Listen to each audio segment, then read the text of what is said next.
Break it all down. Fred Barnes, executive editor for the Weekly Standard, and Liz Harrington from the Washington Free Beacon. Welcome to you both. Great to have you here. We have just been handed a copy of his statement, what he's going to say, just moments away. And I wanted to read you part of it. He says, "My parents achieved what came to be known as the American dream, but now too many Americans are starting to doubt whether achieving that dream is still possible. Hard-working families living paycheck to paycheck, one unexpected expense away from disaster." Fred, to you, a populist tone. Are you surprised? No, I'm not surprised at all. I mean, one of the things that Marco Rubio has done is take a great interest in the domestic economy. He has a reform tax plan. He is a conservative reformer. It makes a lot of sense. But he touched on one other thing that, for instance, Hillary Clinton does not have. And that's this great life story about his parents who were poor immigrants from Cuba, and his dad worked as a bartender in Las Vegas, and I think his mother cleaned hotel rooms and so on. And look where Marco Rubio is now. It's a great narrative. Hillary doesn't have one like that. Well, that was my exact point. It seems to be a great contrast with Hillary.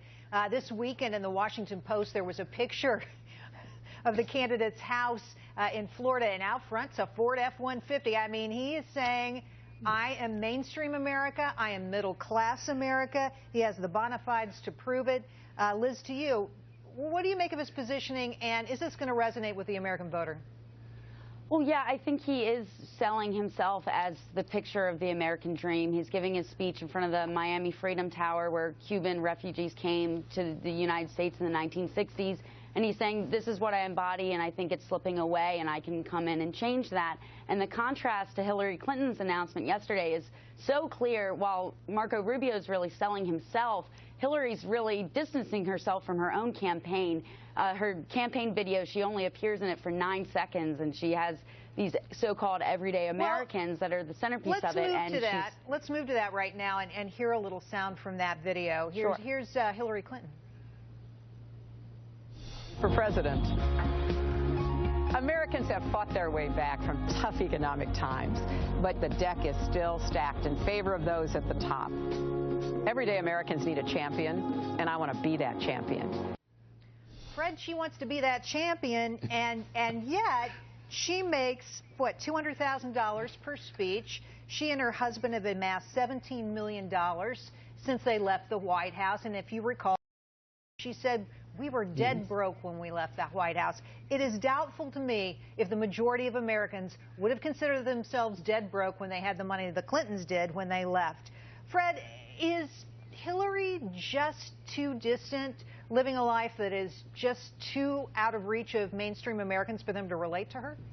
Well, there really is a problem, Jerry, that I think you've touched on here, and whether she's really genuine when she talks about being the champion of the middle class and so on, and she's just identifying with all those people she had in her video of people that were working and single mothers and so on. It's a hard sell to say that she fits in with them, and to be the champion of the middle class. I mean, she's someone who has had a difficulty trying to discover what she really believes in. It was just a few weeks ago where one of her campaign people said, well, the problem is before we have start the campaign, we have to figure out what the rationale for her campaign is. I still don't think she's found it yet. Ambition is not enough, in my view. No. You have to have more than that. Liz, to you, she wants to raise some $2.5 billion. I was kind of shocked at that. Am I just being naive? Is that what it takes, or is this a big number?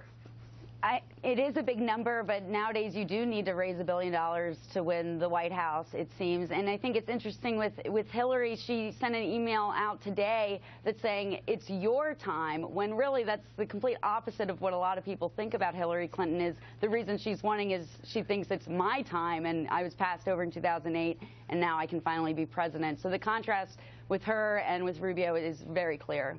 Yeah, it's like getting in line for lunch. You take your turn, and it's my turn to be president. Fred, quickly before we go, Hillary's talked a lot about women. We have sound, but we really don't have time to play it. I want you to talk to the issue of whether that's going to resonate with American women. A lot of women my age who are pleased as punch to see a woman compete for the White House, the chair in the White House. But is that enough, just to say, let's make it the first woman in the White House?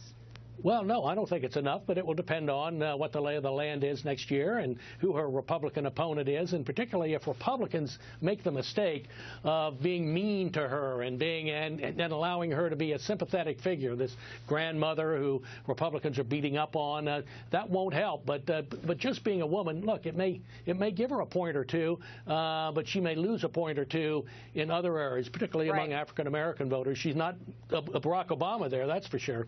Well, give me a quick last word here on this topic.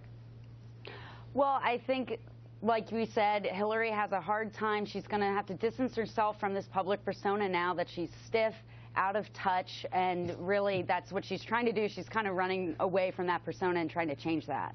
You guys, great job. Fred and Liz, thank you so much. Thanks for having me.